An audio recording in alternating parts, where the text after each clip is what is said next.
हाँ जी, सॉरी, कुछ स्क्रीन वगैरह एडजस्ट करने में मैं लग गया था, इसलिए बीच में छोड़ना पड़ा। हाँ, तो इंपॉर्टेंस ऑफ मैनेजमेंट में सबसे पहला इंपॉर्टेंस मैनेजमेंट का ये है दैट इट हेल्प्स यू और the business in achieving group goals. अब ग्रुप गोल से आप समझते हैं, दो वर्ड इंपॉर्टेंट है हमारे यहाँ पर।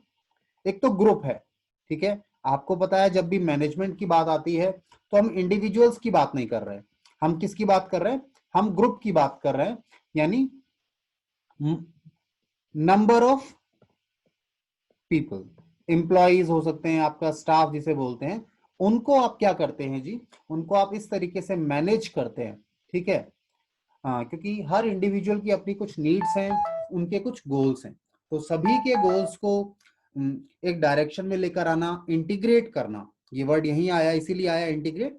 तो हमने क्या करते हैं, कैसे अचीव होते हैं मैनेजमेंट के थ्रू हमारे गोल्स, हम क्या करते हैं, इंडिविजुअल ऑब्जेक्टिव्स, हमारे पास जो इंडिविजुअल हमारा स्टाफ है, हमारे एम्प्लॉयज हैं, उन सबके ऑब्जेक्टिव्स को हम इंटीग्रेट करते हैं। और किसके साथ इंटीग्रेट करते हैं, ऑर्गेनाइजेशन के गोल्स के साथ। यानी हम कुछ उन्हें ऐसा समझाना चाहते हैं कि जो आपके गोल्स हैं वही ऑर्गेनाइजेशन के गोल्स भी हो सकते हैं या हैं, पर कब, ये इस समय होगा तब आप अपने ऑर्गेनाइजेशन के गोल्स को अचीव करने की कोशिश करोगे, तो अल्टीमेटली आपके ऑब्जेक्टिव्स भी अचीव हो जाएंगे। तो हम अल्टीमेटली उनको डायरेक्ट कहां करते हैं, इन गोल्स को अचीव करने के लिए, ऑर्गेनाइजेशन गोल्स को अचीव करने के लिए। और जैसे ही ऑर्गेनाइजेशन गोल्स अचीव होंगे, आपके ऑब्जेक्टिव्स भी अचीव हो जाएंगे। अब इंप्लॉय के ऑब्जेक्टिव्स क्या होते हैं जी, जैसे इंक्रीज मिले, इंक्रीज इन सैलरी हो, वो चाहता है कि सैलरी इंक्रीज हो जाए, प्रमोशन हो जाए। ये कब होगा, हम उन्हें क्या कहते हैं, मैनेजमेंट क्या कहता है जी, जी अगर ऑर्गेनाइजेशन के गोल्स अचीव होंगे, ठीक है, तो आपके गोल्स भी ऑब्वियसली अचीव हो जाएंगे। वहीं अगर ऑर्गेनाइजेशन के गोल ही अचीव नहीं हो रहे हैं, उनके सेल्स टारगेट मेट नहीं हो रहे हैं, एटसेट्रा एटसेट्रा, तो आपके गोल्स कहां से अचीव होंगे, आपके गोल्स भी अचीव नहीं हो पाएंगे, ठीक है। तो इस तरीके से इंटीग्रेट करते हैं हम इंडिविजुअल ऑब्जेक्टिव्स को, इंडिविजुअल एफर्ट्स को, और उन्हें ये समझाया जाता है कि अगर ऑर्गेनाइजेशन के गोल्स अचीव हो रहे हैं तो इनडायरेक्टली आपके भी गोल अचीव होंगे, क्योंकि ऑर्गेनाइजेशन है तभी तो हम लोग हैं, ठीक। देन डायरेक्ट, हम उन्हें डायरेक्शन देते हैं, इंडिविजुअल जो एफर्ट्स हैं in common direction. Common direction का होगा कि जो अचीव करने हैं, हमें ऑर्गेनाइजेशन गोल्स अचीव करने हैं, उस डायरेक्शन की तरफ हम अपने इंडिविजुअल एफर्ट्स को लगाने के लिए बोलते हैं। किनको बोली जाती है बात, ये एम्प्लॉइज को बोली जाती है। और डायरेक्ट कौन करता है, मैनेजमेंट, मैनेजर्स करते हैं, या मैनेजर, मैनेजमेंट कह सकते हैं आप, ठीक है। मैनेजर डायरेक्ट करता है इंडिविजुअल एफर्ट्स को एक कॉमन डायरेक्शन में, ताकि ऑर्गेनाइजेशन के गोल अचीव किए जा सके। आई होप ये बात क्लियर है। चलिए इसके बाद आगे चलें हम लोग। नेक्स्ट हमारे पास है importance, management increases efficiency. I hope आप लोगों को ये वर्ड याद होगा, एफिशिएंसी वर्ड। हमारे पास दो वर्ड थे, एक इफेक्टिवनेस था, दूसरा एफिशिएंसी था। एफिशिएंसी रिलेट करता था, बताओ किस चीज से,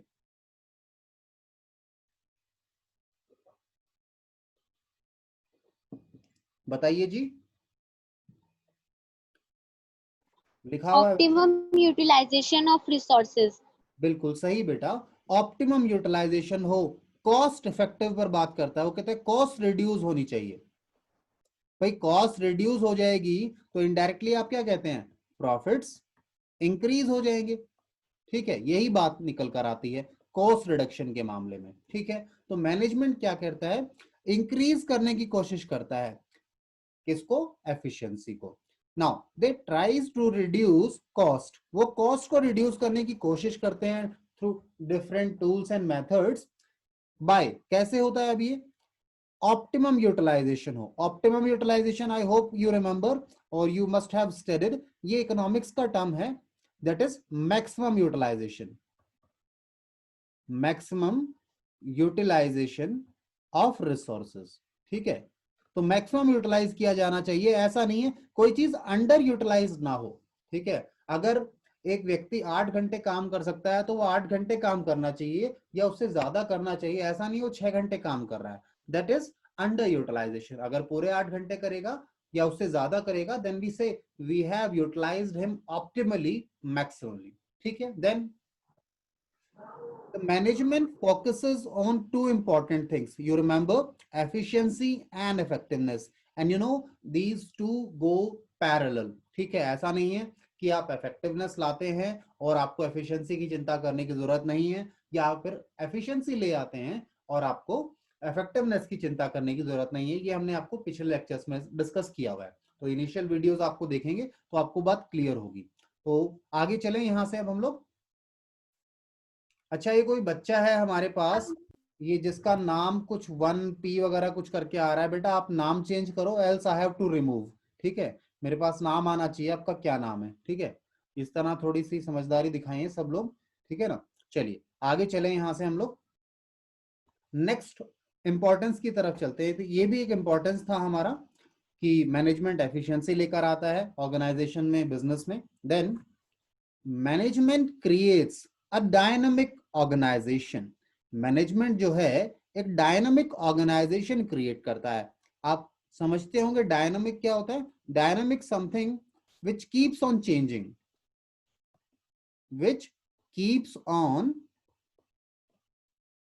changing according to circumstances।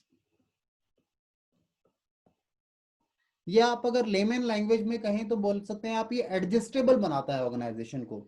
जैसे हम कहते हैं ना, हमको हर सिचुएशन में एडजस्ट करना चाहिए, तो मैनेजमेंट भी ऑर्गेनाइजेशन को ये सिखाता है कि हर सिचुएशन में उसे एडजस्ट करना है, क्योंकि सिचुएशंस ऐसी हो सकती हैं जो कि वर्स हो, सिचुएशन ऐसी हो सकती हैं जो कि ठीक ना हो। तो दोनों ही बातों में मैनेजमेंट क्या करता है जी, आपको इस तरह की चीजों के लिए अडॉप्ट करना सिखाता है। ठीक है, नाउ अब यहां इंपॉर्टेंट बात क्या है, देखिए बिजनेस एनवायरनमेंट इज डायनामिक। जो बिजनेस एनवायरनमेंट है हमारा वो डायनामिक है। ठीक है, दैट इज कंटिन्यूअसली चेंजिंग। ठीक है, इसका बेसिक नेचर है। अब बात करें अगर बिजनेस एनवायरनमेंट की, तो हमारे पास आगे जाके ये पूरा चैप्टर है बेटा बिजनेस एनवायरनमेंट के नाम से। ठीक है, वहां हम इसे बहुत डिटेल में पढ़ने वाले हैं, बट अभी फिलहाल के लिए मैं आपको एक्सप्लेन करूं कि बिजनेस एनवायरनमेंट क्या होता है। ये हमारी सराउंडिंग्स है जिसके अंदर बिजनेस ऑपरेट करता है, हमारे आसपास की चीजें, जिन चीजों के साथ हम कंटिन्यूअसली इंटरेक्शन करते हैं, इंटरेक्ट करते हैं। ठीक है, तो वो जो इन्वायरमेंट है, जैसे बात करें गवर्नमेंट पॉलिसीज, ठीक है, टेक्नोलॉजी, हमारे क्रेडिटर्स, सप्लायर्स जो हो गए, ठीक है, ये सब क्यों क्या है हमारे इन्वायरमेंट में आते हैं, हमारे एम्प्लॉय भी हमारे इन्वायरमेंट में आते हैं, ये सब हम लोग को अफेक्ट करते हैं, प्रभाव डालते हैं हम पर। ठीक है, तो मैनेजमेंट क्या करता है, ऑर्गेनाइजेशन को ही डायनामिक बनाने की कोशिश करता है, ताकि जब एनवायरनमेंट में कोई चेंज आए तो हम भी अपने आप को चेंज करें और अडॉप्ट कर लें। क्योंकि अगर हम अडॉप्ट नहीं करेंगे तो क्या होगा, हम सरवाइव नहीं कर पाएंगे, हम एग्जिस्ट नहीं कर पाएंगे। तो वही एग्जिस्ट करेगा जो अपने आप को चेंज कर लेगा, डायनेमिक होगा। ठीक है, चलिए, तो भाई ये नाम बच्चे ने नहीं चेंज किया है, मैं बार बार इसे बोल रहा हूं, या तो मैं हटा दूं इसको, चलो और 2 मिनट दे देते हैं, एल्स हटा देंगे और क्या करेंगे। ठीक है, दीपांशु है सर। कौन है, दीपांशु है ये। बेटा दीपांशु यस सर। नहीं आता क्या चेंज करना। बेटा ये आपका नाम कुछ अलग तरीके से आ रहा है, मैं कह रहा हूं इसे चेंज कर लो, आता है या नहीं आता चेंज करना, या मैं कर दूं रिनेम। 1 मिनट रहने दो, आप मत करो, मेरे पास ऑप्शन है। ठीक है, मैंने चेंज कर दिया, ओके, आप मत चेंज करो, डन। हो सकता है बच्चा आज पहली क्लास ले रहा है तो कुछ प्रॉब्लम रही हो। ठीक है, हम चेंज कर देते हैं। चलिए next, employees in an organization, जो एम्प्लॉई है ऑर्गेनाइजेशन के अंदर, are generally resistant to changes. ये एक एग्जांपल है एक्चुअल में कि जो हमारे एम्प्लॉइज होते हैं, मोस्ट देखो आप ऑर्गेनाइजेशन को कैसे डायनामिक बनाएंगे, ऑर्गेनाइजेशन तो लिविंग बीइंग नहीं है, उसको चेंज करना पॉसिबल थोड़ी ना है।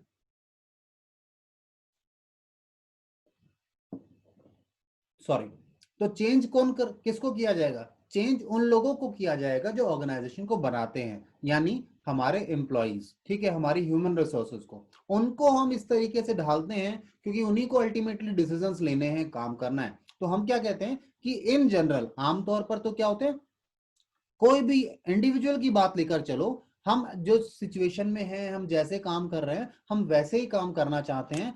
हम चेंजेस को थोड़ा रेजिस्ट करते हैं, हम नहीं चाहते कि चेंजेस आए या हमें चेंजेस के अकॉर्डिंगली अपने आप को बदलना पड़े। ठीक है, तो एम्प्लॉयज तो ऐसे होते हैं, बट आर मैनेजमेंट, हमारे जो मैनेजर्स हैं, हमारा जो मैनेजमेंट है, वो एम्प्लॉयज को मोटिवेट करता है टू अडॉप्ट टू चेंजेस, कि वो अडॉप्ट करें चेंजेस को, चेंजेस की तरफ। क्योंकि अगर वो अडॉप्ट नहीं करेंगे तो क्या है, वो सरवाइव नहीं कर पाएंगे। मैं ऑर्गेनाइजेशन को तो उन्हें हटाना पड़ेगा अल्टीमेटली। तो इस तरीके की बातें उनसे की जाती हैं ताकि वो अपने आप को नई सिचुएशंस के हिसाब से नई चीजें सीखे, नए एनवायरनमेंट में काम करना सीखे। लेट्स सपोज हम बात करें टेक्नोलॉजी की, तो आप लोगों को याद हो अगर, जब कंप्यूटर्स वगैरह आए थे, कंप्यूटर वगैरह आए थे ना, उस समय जो बैंक वगैरह में या जहां पर भी स्टाफ है, आजकल जहां पे आईटी का काफी यूज आ रहा है, वहां पे लोग क्या करते थे जी, वहां पे काम कर नहीं करते थे लोग। ठीक है,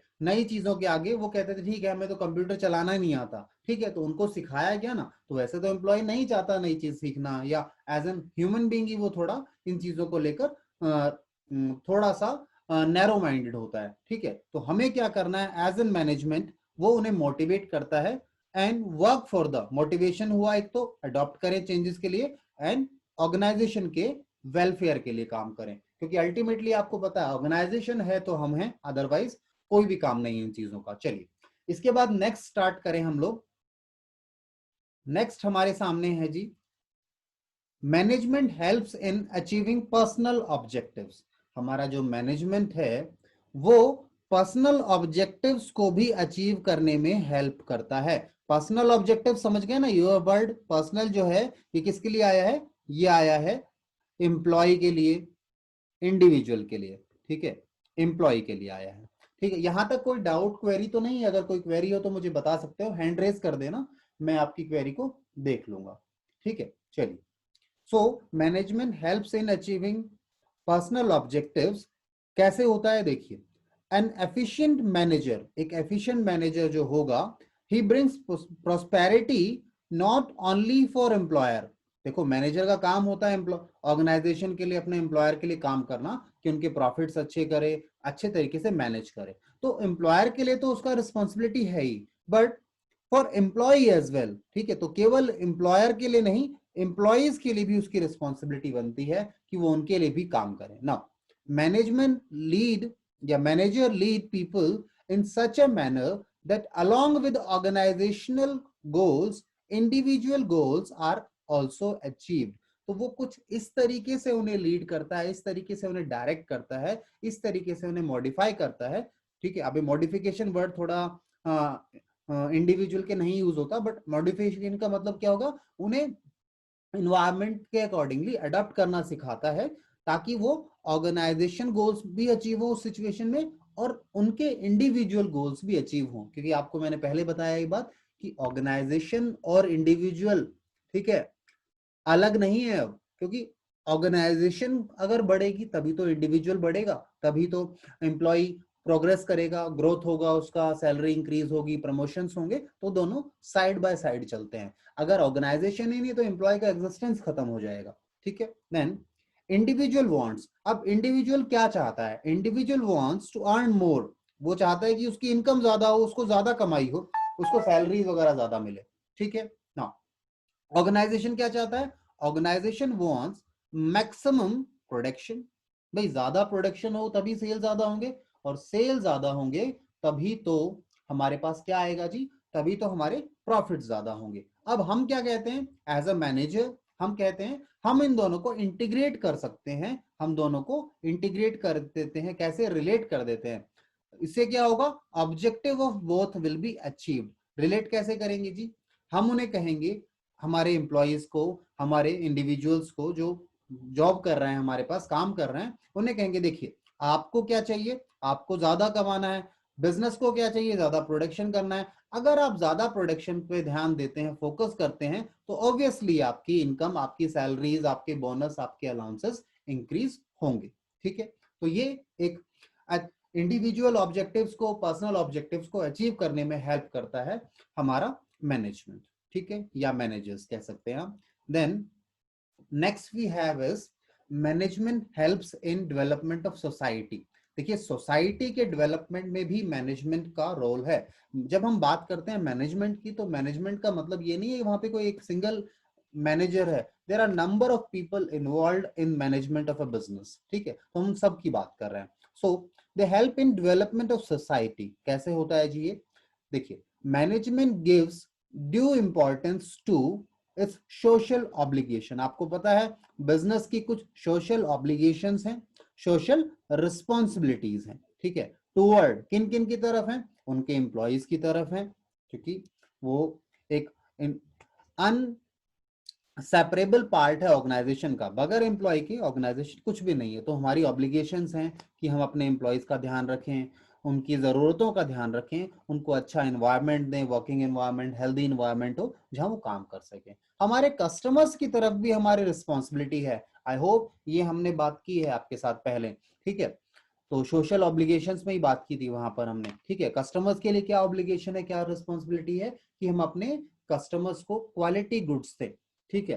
क्वालिटी गुड्स होंगे तो कोई प्रॉब्लम नहीं आएगी कस्टमर को परचेज करने में, क्योंकि आजकल क्या चाहता है कस्टमर, वैल्यू फॉर मनी चाहता है। भाई हमसे जो उससे पैसा ले रहे हैं उसके बदले उसे हम कोई जो चीज दे पा रहे हैं नहीं दे पा रहे हैं जो उसकी वर्थ का हो, ठीक है। तो कस्टमर के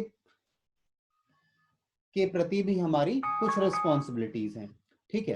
अच्छा, इसके बाद सप्लायर्स आते हैं हमारे। सप्लायर्स के लिए भी हमारी ऑब्लिगेशंस हैं। क्या है, उनका पेमेंट टाइमली हो, ठीक है। अगर टाइमली पेमेंट नहीं होगा तो वो भी आपके लिए फिर जब आपको रॉ मटेरियल चाहिएगा, आपको चीजें चाहिएंगी तो आपको भी टाइमली नहीं मिल पाएंगी, तो वहां पर भी हमारी ऑब्लिगेशंस है। और जनरल पब्लिक की तरफ भी हमारी ऑब्लिगेशंस हैं, क्योंकि नटशेल में बात करें तो ऑर्गेनाइजेशन जो भी चीजें लेता है इन्वायरमेंट से लेता है, सोसाइटी से लेता है। तो general public is part of society, उनके लिए भी हमारी ऑब्लिगेशंस हैं, ठीक है। चलिए नाउ, तो इस अब मैनेजमेंट जो है ये इसी पार्ट में हम कंटिन्यूटी दे रहे हैं। पहले हमने आपको क्या बताया कि मैनेजमेंट की कुछ सोशल ऑब्लिगेशंस हैं। अब किन लोगों के प्रति हैं, हमने 4 नाम आपको कहे, इसके अलावा भी हैं एटसेट्रा मैंने लिखा है। देन अब मैनेजमेंट फोकस किस पर करता है, मैनेजमेंट जो है वो फोकस करता है किन किन चीजों पर, providing quality goods and services देता है वो, ठीक है, ये उसका फोकस है, देना है उसको ये, ठीक है। Fair and reasonable salary and wages, ये क्वालिटी गुड्स एंड सर्विसेज किसको मिलेंगी, कस्टमर्स को मिलेंगी। रीजनेबल सैलरी एंड वेजेस वो देगा किसको मिलेगी, एम्प्लॉयज को मिलेंगी।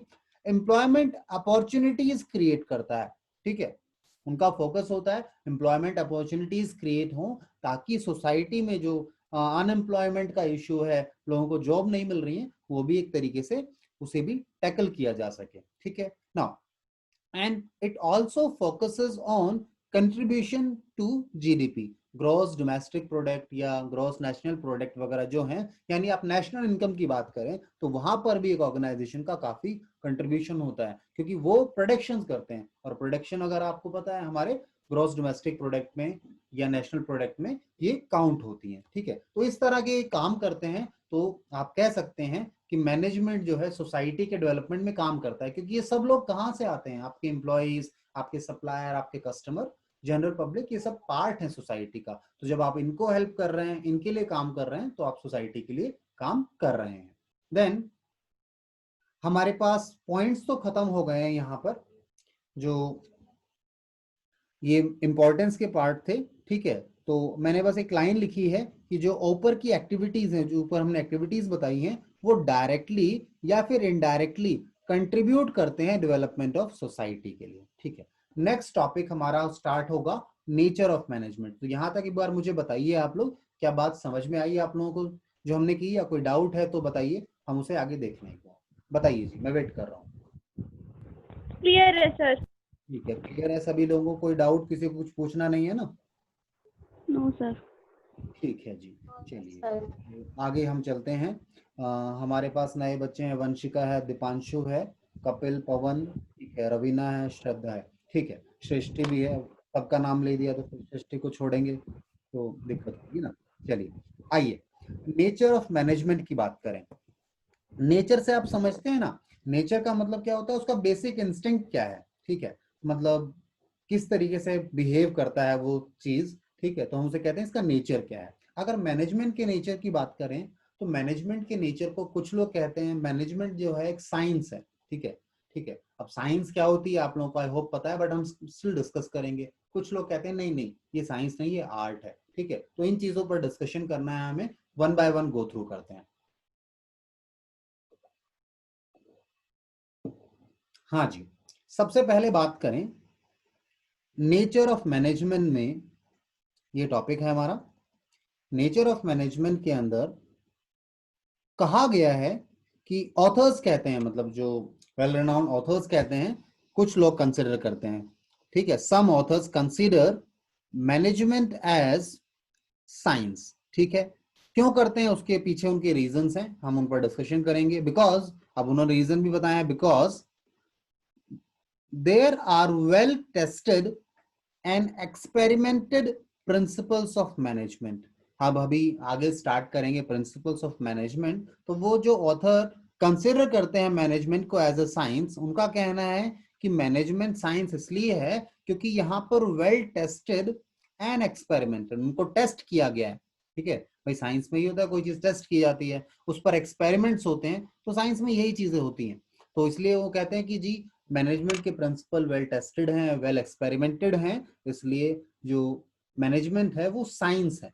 ठीक है, नाउ अब कुछ ऑथर्स, हमने कहा कुछ लोग ऐसा मानते हैं, तो कुछ लोग ऐसे भी हैं जो इसे साइंस नहीं मानते, इसे मानते हैं वो आर्ट। अब आर्ट पहले हमें भी पता होना चाहिए आर्ट क्या है। ठीक है, तो मैंने क्या कहा, कुछ इंडिविजुअल्स ऐसे भी हैं जो मैनेजमेंट को एज अ आर्ट मानते हैं, और उनका जस्टिफिकेशन, उनकी रीजनिंग क्या है, वो मानते हैं बिकॉज मोर प्रैक्टिस, उनका क्या मानना है, more practice is required here. यहां पर प्रैक्टिस बहुत चाहिए, आपको प्रैक्टिस चाहिए, तो ये आर्ट है। अब आप आर्ट का एग्जाम्पल ले सकते हैं, कोई आर्ट का मैं एग्जाम्पल आपको बोलूं तो जैसे म्यूजिक, म्यूजिक आर्ट है जी, संगीत जो है म्यूजिक आर्ट है। ठीक है, आपको इसे सीखना पड़ेगा, आपको इसमें एक्सपर्टाइज लाना है, तो बहुत मेहनत करनी पड़ेगी, प्रैक्टिस बहुत करना पड़ेगा। जैसे हिंदी में शायद एक, पता नहीं हिंदी है शायद उर्दू का ही होगा शब्द, ये रियाज बोलते हैं ना, रियाज करना पड़ता है, that is part of practice music. ठीक है, और भी चीजें हैं, जैसे आप कहें पेंटिंग, पेंटिंग भी आर्ट है। ठीक है, पेंटिंग में भी प्रैक्टिस चाहिए भाई आपको। अब मुझे तो आती नहीं है पेंटिंग म्यूजिक, तो मुझे नहीं पता इनमें किस किस तरह का टेक्निकल इश्यूज आते होंगे, but still we as a layman we also understand कि भाई ड्राइंग करना, पेंटिंग करना या म्यूजिक बनाना, गाना, ठीक है, ये सब आसान बातें नहीं है। ठीक है, सो दे आर कॉल्ड आर्ट, और यहाँ पर प्रैक्टिस बहुत चाहिए होती है ना। अब कुछ लोग ऐसे भी हैं, कुछ ऑथर्स ऐसे भी हैं जो कहते हैं जी कि मैनेजमेंट जो है ना, कुछ ऑथर्स, कुछ लोग ऐसे हैं जो कंसिडर करते हैं मैनेजमेंट को एज अ प्रोफेशन। वो कहते हैं नहीं जी ये प्रोफेशन है, क्योंकि अब प्रोफेशन मानने वालों का भी मैं आपको रीजनिंग देता हूँ, वो भी गलत नहीं है। क्योंकि देखो इसकी पढ़ाई होती है, प्रोफेशन में क्या होता है, आपने क्लास 11 में पढ़ा होगा, 3 टर्म्स पढ़े थे, बिजनेस, एम्प्लॉयमेंट एंड प्रोफेशन। ठीक है, तो ये प्रोफेशन है क्योंकि इसकी कोर्स डिजाइंड है। ठीक है, आपको डिग्री वगैरह मिलती है, प्रैक्टिस करते हैं आप, तो उस तरफ जा रहा है एक्चुअल में। अगर मैं आपको कहूं तो मैनेजमेंट प्रोफेशन की तरफ, जो चीजें चाहिए होती हैं उस तरफ जा रहा है। जैसे बड़ी बड़ी कंपनी में देखेंगे आप मैनेजमेंट वो लोग करते हैं जिनके पास डिग्रीज होती हैं, जैसे मास्टर डिग्री कहते हैं एमबीए। ठीक है, मास्टर इन बिजनेस एडमिनिस्ट्रेशन, तो उन्हें इन चीजों को काम करना आता है, उन्हें पता है क्या चीजें, तो वो अच्छे से इन चीजों को पढ़कर आते हैं। ठीक है, उनकी ट्रेनिंग्स होती हैं प्रॉपरली, तो प्रोफेशन भी कहते हैं कुछ लोग इसको। नाउ सबसे पहले हम बात करें कि मैनेजमेंट साइंस है या नहीं। ठीक है, तो पहले इसको टेस्ट करेंगे। अब हमने 3 चीजें कही कि भाई मैनेजमेंट आर्ट है, कुछ लोग मानते हैं, कुछ मानते हैं साइंस है, और कुछ लोग मानते हैं कि नहीं जी ये क्या है, ये प्रोफेशन है। तो तीनों की बातें हमें देखनी होंगी, उनके पॉइंट्स देखने होंगे, एंड फाइनली विल कंक्लूड। ठीक है, चलिए तो सबसे पहले बात करते हैं मैनेजमेंट एज साइंस।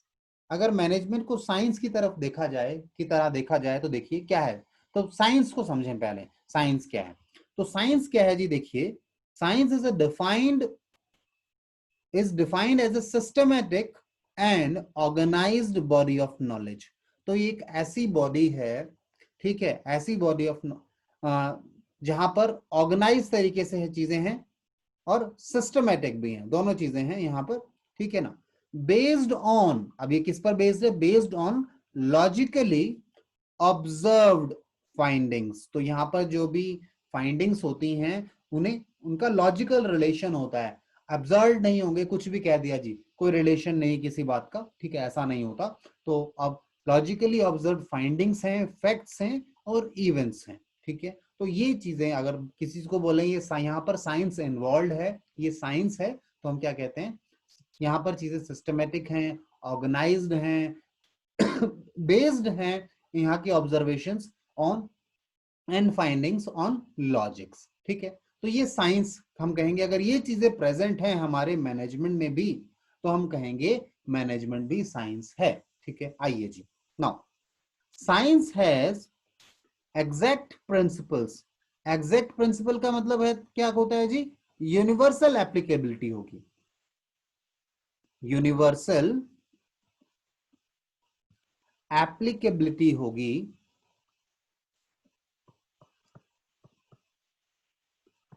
ठीक है, यूनिवर्सली अप्लाई होंगे। ऐसा नहीं है जी यहां तो नहीं लग पाएगा ये प्रिंसिपल, तो एग्जैक्ट प्रिंसिपल्स हैं, ठीक है। यानी एग्जैक्ट को आप कह सकते हैं 100% प्रिंसिपल हैं, which can be verified and can establish. तो आप उन्हें वेरीफाई कर सकते हैं, कोई भी चाहे तो भाई वेरीफाई कर लो, आप जाओ चेक करो, अप्लाई होता है ये, ठीक है। And those principles can establish, वो स्टैब्लिश कर सकते हैं प्रिंसिपल, क्या स्टैब्लिश करते हैं, cause and effect. Cause and effect, I hope you understand, cause and effect relation को बताते हैं। कॉज का मतलब क्या हो गया, इसका कारण क्या है, रीजन क्या है, और इफेक्ट का मतलब क्या हो गया, क्या इंपैक्ट आएगा, क्या प्रभाव होगा, हिंदी में प्रभाव। मेरी हिंदी थोड़ी सी गड़बड़ है, ठीक है, तो अगर कुछ मिस्टेक हो तो देख लेना, ठीक है। तो कॉज एंड इफेक्ट, कोई चीज हुई है तो पहले तो हम ये बताएं इसका कारण क्या हुआ है। अगर आपको किसी चीज का कारण नहीं पता तो आप कहते हैं नहीं हम उसे साइंस नहीं मानते, ठीक है। और इफेक्ट क्या होगा ये भी हम बताते हैं यहाँ पर, ठीक है। ये रिलेशन स्टैब्लिश करते हैं यहाँ पे हम लोग, ठीक है। अब आगे चले यहाँ से, तो ये हमने साइंस की डेफिनेशन देखी, अब इसे अप्लाई करते हैं मैनेजमेंट में। क्या ये कैरेक्टरिस्टिक साइंस की जो हैं ये मैनेजमेंट में अवेलेबल हैं या नहीं है, तो आइए मेरे साथ।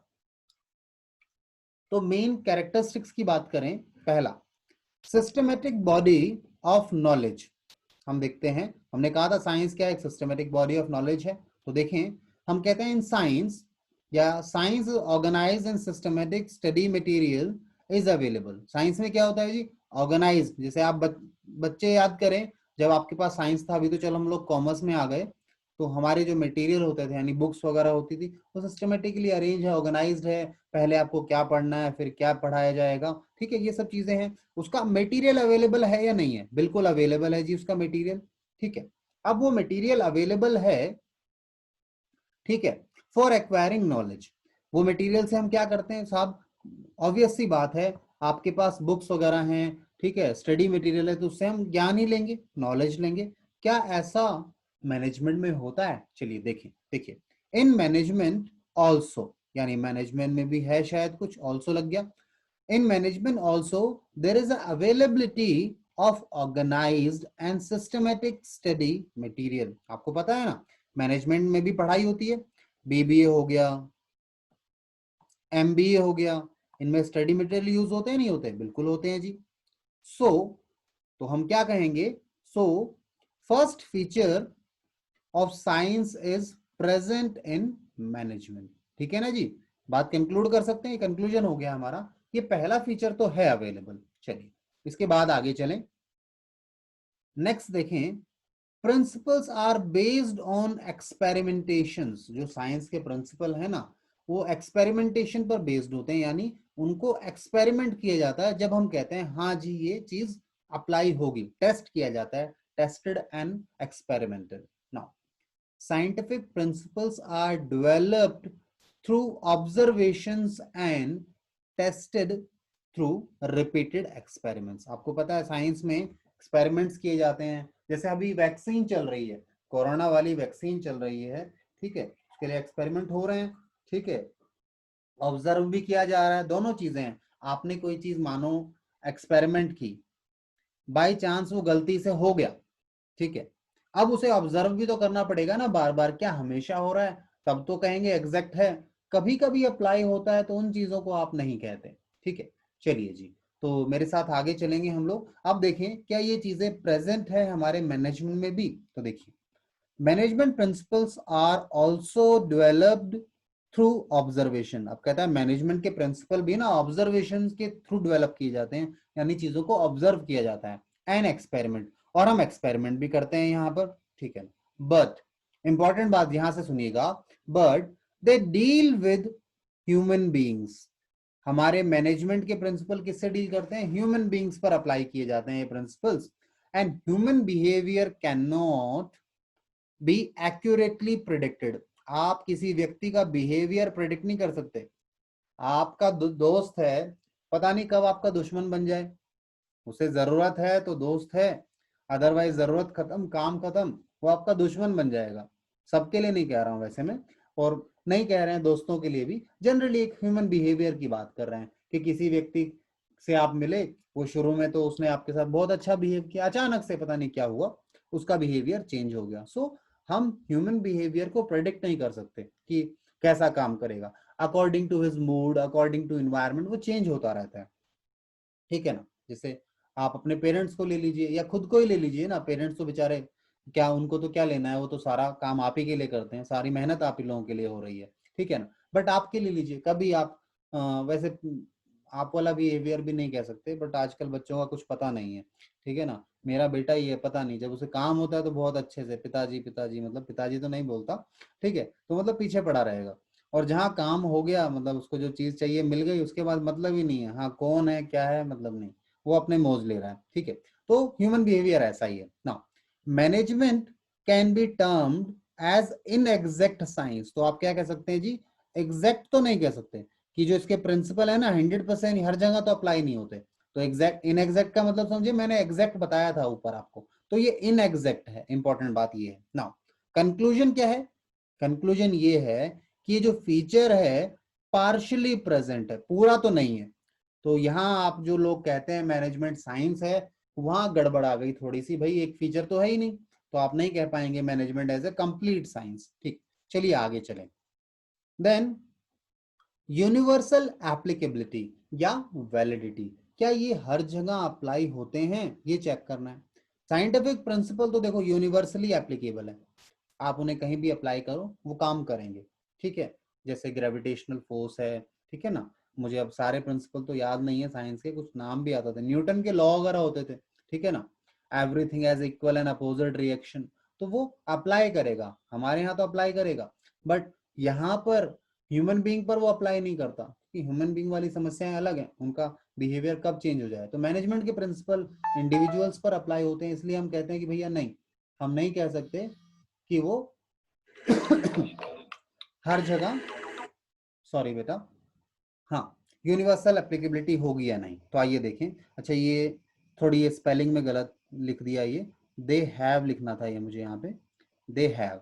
नाउ साइंटिफिक प्रिंसिपल्स की जो है यूनिवर्सल एप्लीकेबिलिटी है, whereas management principles don't have universal applicability and use. ठीक है, उन्हें यूनिवर्सली अप्लाई भी नहीं किया जा सकता, उनकी वैलिडिटी भी नहीं है यूनिवर्सली। ठीक है, तो ये दो चीजें इंपॉर्टेंट है। Now so what we do, management principles को ना हम क्या करते हैं, मैनेजमेंट प्रिंसिपल्स जो होते हैं उन्हें आप अकॉर्डिंग टू सिचुएशन मॉडिफाई कर लेते हैं। ठीक है, सिचुएशन जैसी जरूरत है, जैसा काम है, उसके लिए हम अपने प्रिंसिपल्स को, हम अपनी चीजों को, क्योंकि मैनेजमेंट को तो अल्टीमेटली क्या कराना है, इंडिविजुअल से, एम्प्लॉय से काम करवाना है। तो कोई एम्प्लॉय कैसे खुश है, दूसरा एम्प्लॉय कोई दूसरे तरीके से खुश है, तो हम मॉडिफाई करते हैं, और जो जैसे खुश है उसको वैसे हम मोटिवेट करते हैं, और ऑर्गेनाइजेशन की गोल्स को अचीव करने के लिए उसे ले चलते हैं आगे।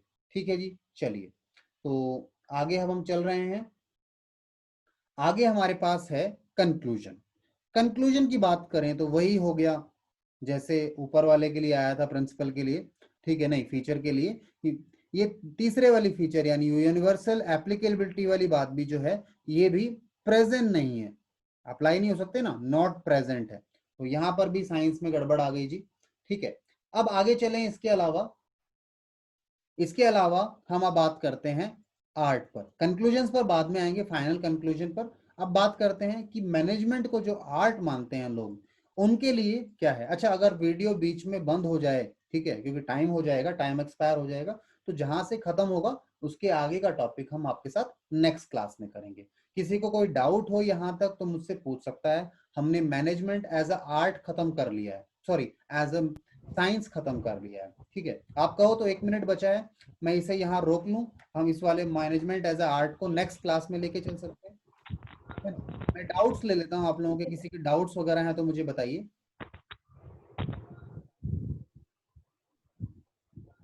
हाँ जी।